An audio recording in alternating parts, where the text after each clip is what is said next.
See, on the syslog, it's just a learning experience for us as well. A lot of operators have a very sophisticated workflow, using syslog for a long period of time, and of course they have built expertise and workflows around it. So we recognized it a while back, and if you look at just how the workflow has evolved over time, is that you get syslogs from all parts of the network, and then today with existing products, you can actually save it and then do queries on it and so forth. And, look at it in hindsight if you're troubleshooting, if a problem happened. And, there are challenges there. We recognize that, there's a lot more we can do with the syslogs. We can do this as well. In fact, we think we can do far better.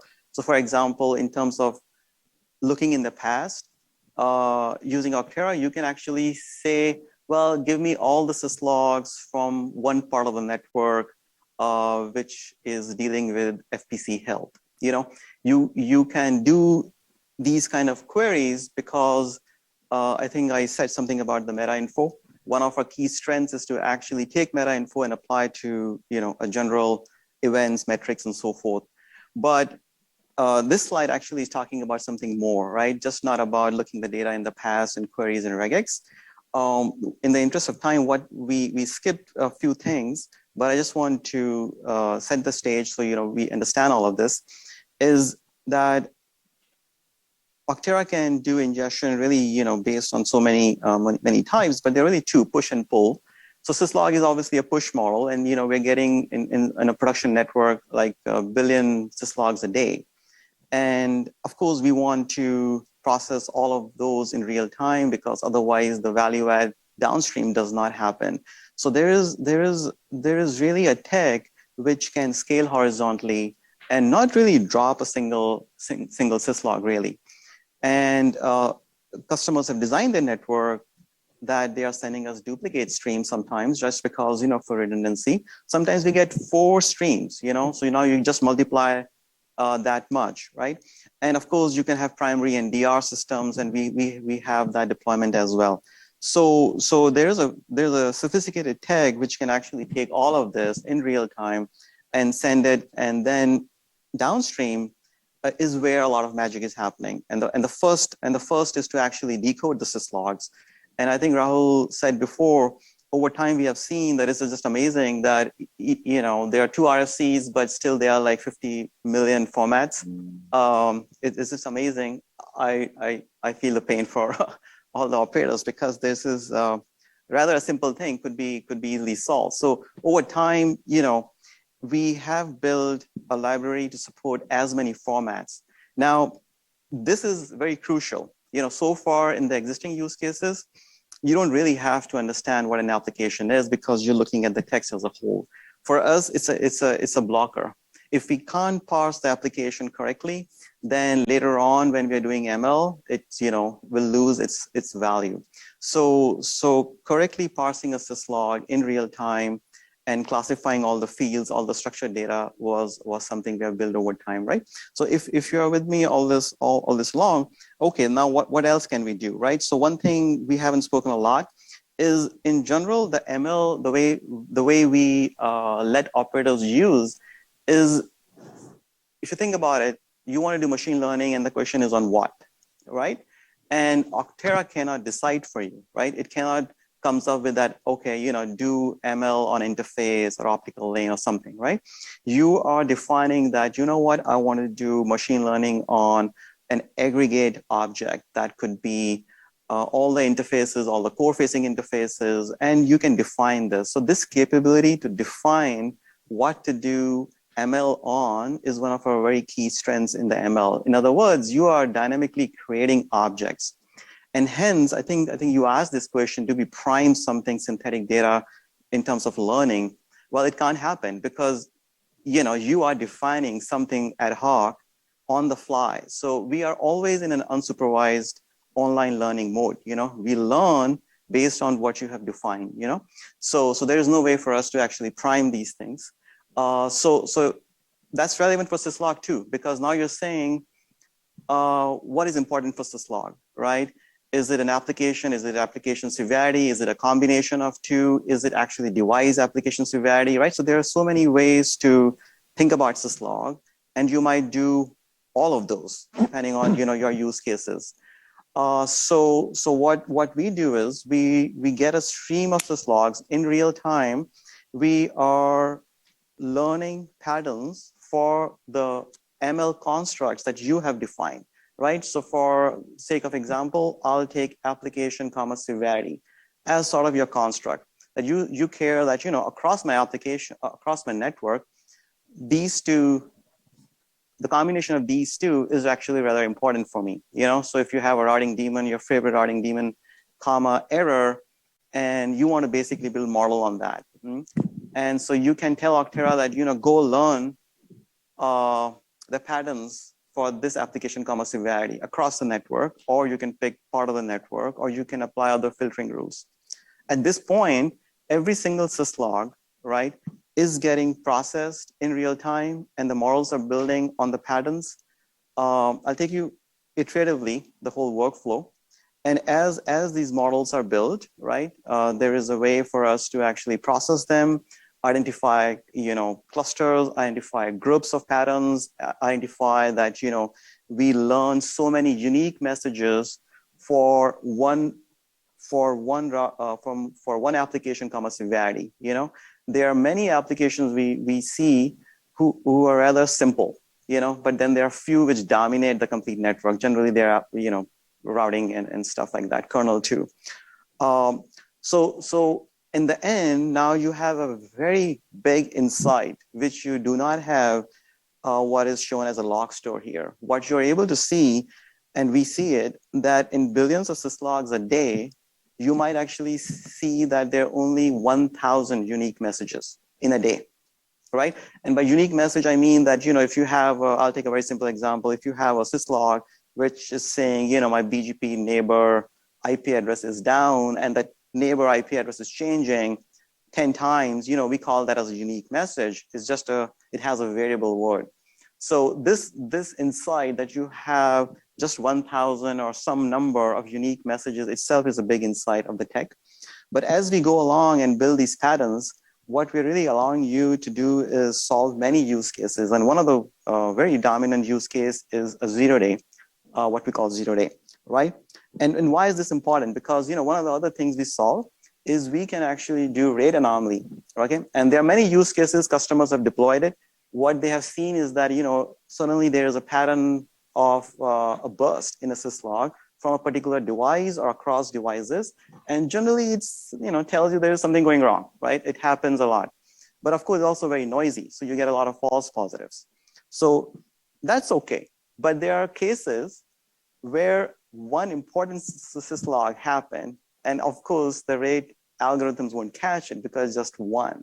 But that one happens to be about a PFE critical error, right? So there are many use cases, and 0-day is exactly that you are able to identify something very rare that happened in the network where you have not seen before, okay? And now the question is, I think somebody alluded to it, what is before? How long is before, right? That's also up to you.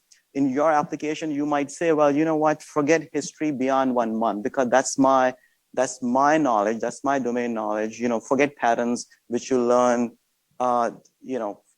few weeks back and stuff like that. So that's something that you can configure and go ahead. Can you configure that on a part of your network? Like say I have like this new site we stood up, and we turned it up, and we spent 2 or 3 weeks turning it up. So anything that happens after we're done turning it up, we just want to forget everything that happened, because now is the normal. But we don't want to say, as Augtera is monitoring the entire state of our network, forget everything for everybody. We just want to say, for this set of devices. Absolutely. Yeah. Absolutely. I actually, these kind of like things which we call meta info is a very key thing. In fact, all our customers fundamentally are using that aspect of slicing and picking what is important for them in a bigger construct. Here is an example where, this is what we observed in the production network, that there were, multiple BGP messages which had enough semantic difference if you understand the protocol, but basically as a pattern learning algorithm, it figured out that these two are actually similar.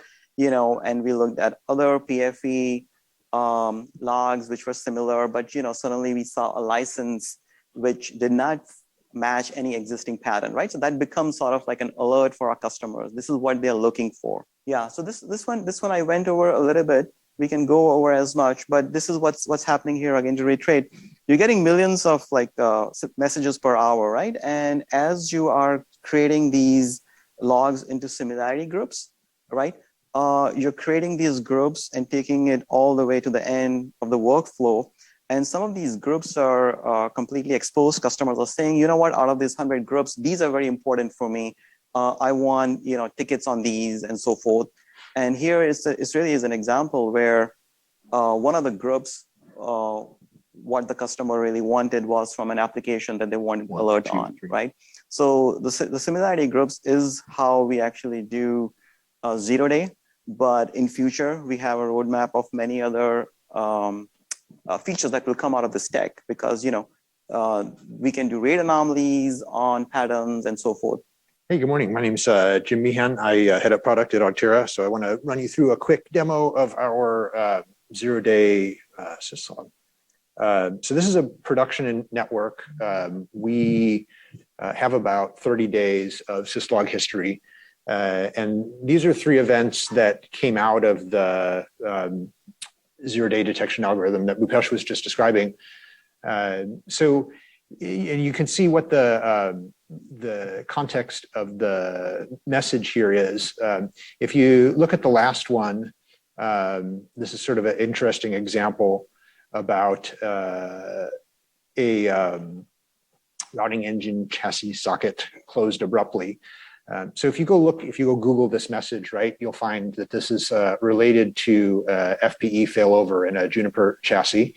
And it could be benign if this is a maintenance event. In this particular network, we're not integrated with any maintenance status metadata. So if it was related to a maintenance event, it wasn't suppressed here.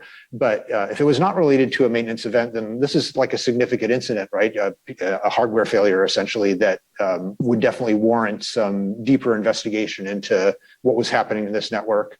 And it could be a precursor to a failure that could be have a larger scope within the availability of the network. The example above, feature 261 license status, no license needed. This is a novel syslog for sure, although in this case, on the surface, the operator might say, well, it doesn't seem particularly severe, but if it said license expired, obviously that would have a different meaning. But an important thing to point out here is that over the last 30 days, there's been 3 of these events. So it's not like an overwhelming amount of, I don't have to investigate 100 of these a day. There's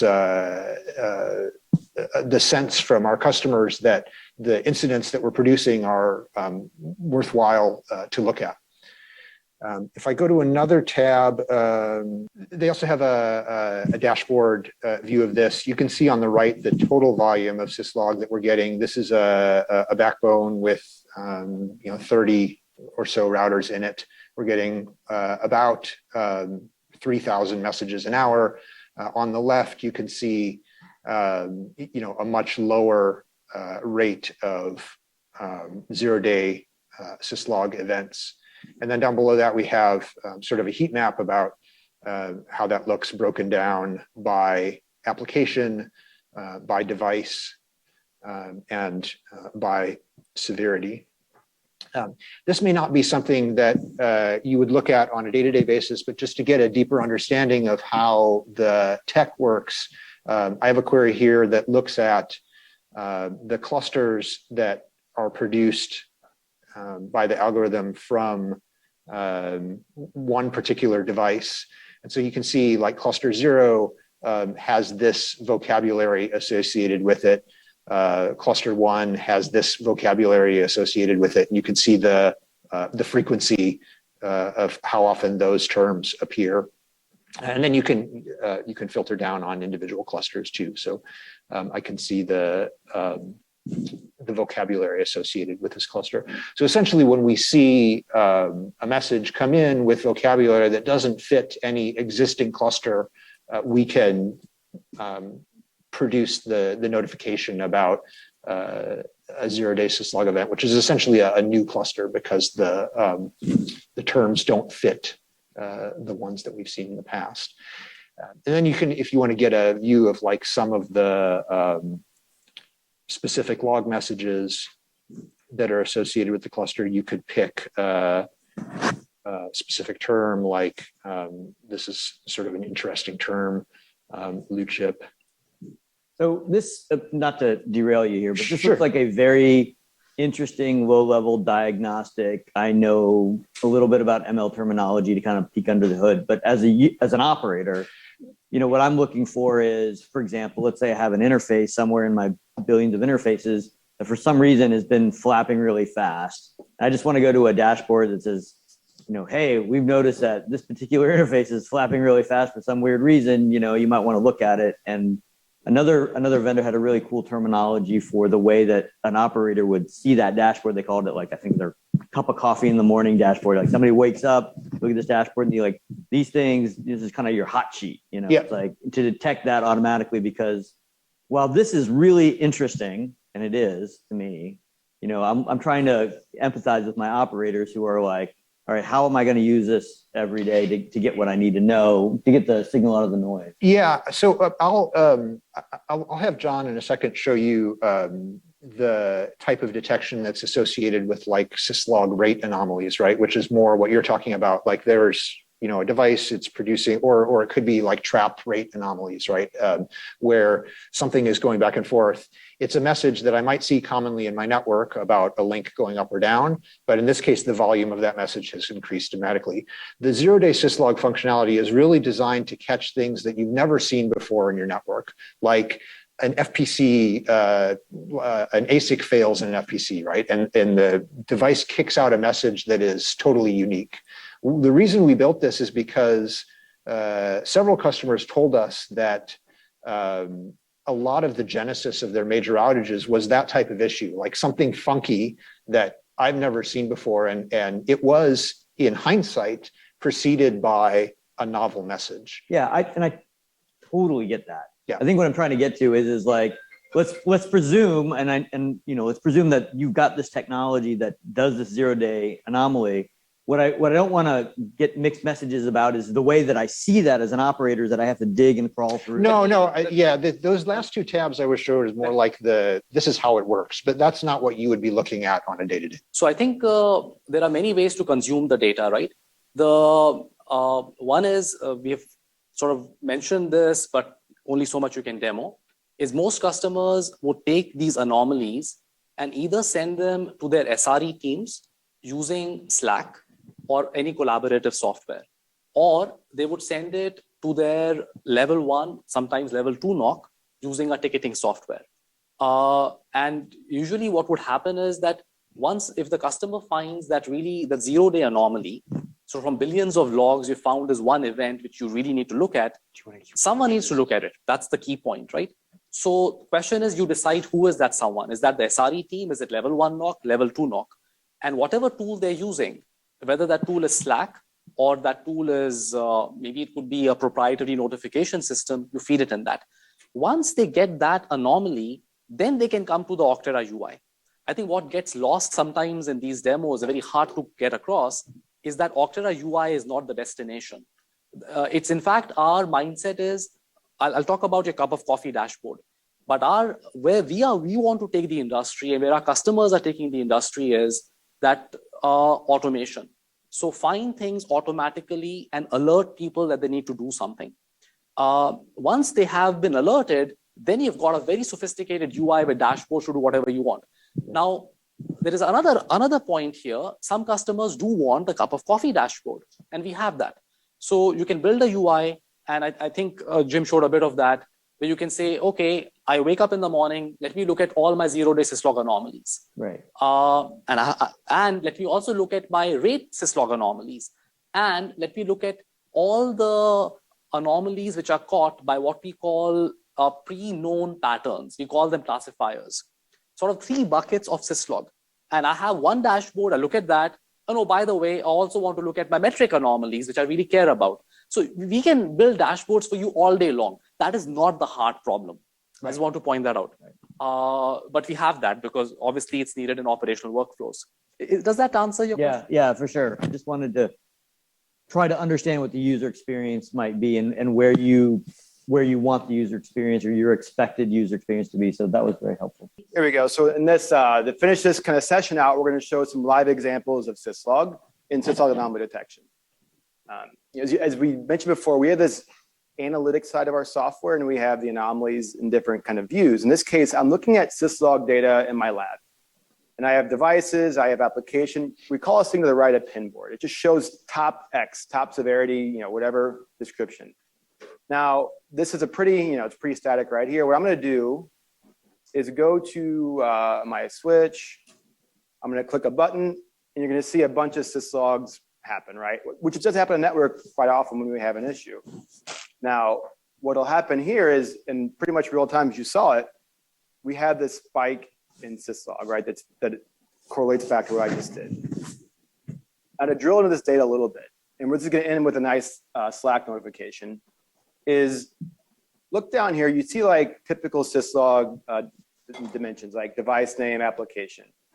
This thing root cause, what is that? That's Augtera classifying syslog and saying, like, even though the message descriptions vary, they all carry a certain characteristic that identifies them as a type of thing. In this case, it's a blocked message from a firewall. So if we get 10,000 or 100 or a million, if they all have that same characteristic, we identify it and classify it in real time. Okay, so I'm going to ask that question there. Yeah. So did Augtera create models, I guess that's the right word in ML lingo, like models to say, when I see these kinds of things, whatever they might be, I've got a thing in my system pre-built called the firewall block? Or did I, as an operator, have to train the system to say that's a firewall block? We have a big library of classifiers built on our experience. So if you add one tomorrow and it's a good one, like we can basically ingest it into our next build. And so, the guy next after you or girl after you gets that same classifier. So you can absolutely do that. At the same time, you can build your own. You can say, to my organization, this is important to me. I want to know if it happens anywhere in my device, anywhere in my network. And so across devices, across anything, it's a classified type of thing. We can do ML on that classification. So in this case, across this whole network, anything classified as firewall block has a model. We know X per day, per hour, per minute. In addition to whatever that device does or whatever, it's across the enterprise. Now, so just to add to this, right? This is a really good point to reintroduce zero-day syslog anomalies. So in this case, the firewall block pattern was known a priori. You knew it, or we had a library which knew it because from other customers we learned it. That's itself a very powerful thing. But what zero-day syslog anomalies is saying is no one knows the pattern. So for example, the firewall block pattern was unique. The zero-day tech would find it. Now, once you know that pattern, you can choose to add a classifier for it, because you always want in the future to ticket it a certain way, notify it a certain way. So the two things have a very nice interplay. We started with the library of classifiers which our customers add. And of course, now we are introducing the zero-day syslog tech. All of this together makes things a lot more powerful. Cool. Yeah, take it one step further too. I think, really impressed me when I joined is that you take this syslog description. There's lots of variables, right? You have MAC address, source IP. Now in this thing, this came from an actual real use case from an operator. They go, I want to know the source IP as its own classification too. So make that a structured piece of data and do anomaly detection on that. So what you're seeing is we're actually extracting the IP addresses from this message and populating another dimension, which we call our structurizing this data. So now we can see that the top IP being blocked right now is this 8.8.8.8, Google's DNS server. So our demo could be that someone inadvertently blocked DNS, misconfigured the ACA rule, it blocks Google's DNS. It shows up in the firewall as a bunch of people using that DNS server and getting blocked over and over and over again. So you're never going to get through this demo because I'm going to keep asking, but I want to see the demo, so I'm conflicted. Well, it's almost done. Yeah. So So let's say we're doing a 0-day, we're kind of working through this 0-day thing, and we detect a new type of syslog message that has never before seen by the system. And we say, okay, that's a thing, that's a classifier, I guess that's the term. Now, does the ML, the natural language processing built into Augtera go, okay, I'm looking at this thing and I know what an IP address is, so that's an IP address field, and I know what a MAC address looks like, and that's a MAC address field. And I know that that's a device host name because I've integrated with your, say, Netbox system and I know all your devices. And does it then automatically give me, as the operator, go, here are all the new fields that you can use to create what you just called, I'm sorry, what you called the source IP thing, but a new dimension, yeah. A new dimension. Does it automatically detect what the new dimensions are in my multiverse of syslog madness? Yeah, so as John is showing, we've got those dimensions on the right, and they're actually being extracted from the data. So even in the case of 0-day syslog, we're extracting the dimensions. And when you get that 0-day syslog, you will get the metadata along with it. That's, I think, what you're asking. It's exactly what I'm. Yeah, so in this case, the goal is not to have the operator stare and look at the syslog screen, right? The thing is that this happened, there was a unique event in the network, I want to be notified about when these things happen. Crossing my fingers here, we should have, here we go, we have my anomaly, right? So these came in to my Slack channel saying that you have a new syslog anomaly. It's a nice little graph showing the actual change. Again, I can click on the link in the anomaly and it takes me right to that view of that data. Yeah, so it's going to take me right to the view of the anomaly. So now as an operator, I go, oh, yep, I do my first glance. This is unusual. Why do I have so many blocked messages on my firewall? I can even scroll down to the bottom and see kind of the more context about it. Now, my second level flow might be give this to Rahul to go investigate. He might go to trends, again, saving you time by kind of having these hyperlinks back to the incident. And so now you're just looking at that thing that happened in the network across all syslog as its own type of anomaly. So that was real-time syslog anomaly detection. It's in a lab, and labs are labs. So you might want to say, what's it look like, as a real thing? This is a cool one, right? These are not fake. These are ones that came from an actual operator. So anonymize a little bit.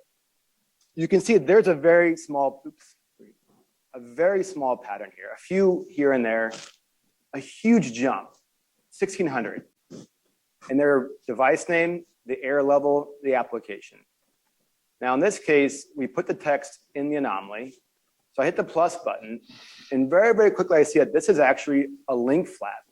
1600 messages for a link flap on an interface that almost never flaps that came in via the syslog anomaly detection.